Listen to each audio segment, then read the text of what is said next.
तो कौन कहबी सांग मैंने केतबेले वर्षा होची तो केतबेले खरा।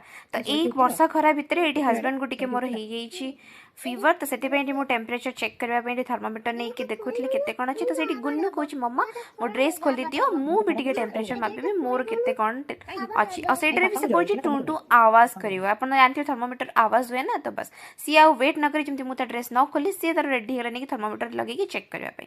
तो जेहेतु ये स्वामी की होता ज्वर तो भाविली टी किसी चटपटा बनईदेवी नहीं एमती मत भी बहुत दिन है खावाई इच्छा हो। तो मुझे मोमो नहीं जाइए टिके मैदा से लुण तेल और पानी देके गोटे डो करदेली। डो को मुझे बस छाड़देली 30 मिनिट देन एपटे मो मसला रेडी करदेली। मसला सब चॉप करके रखी वेजिटेबल्स।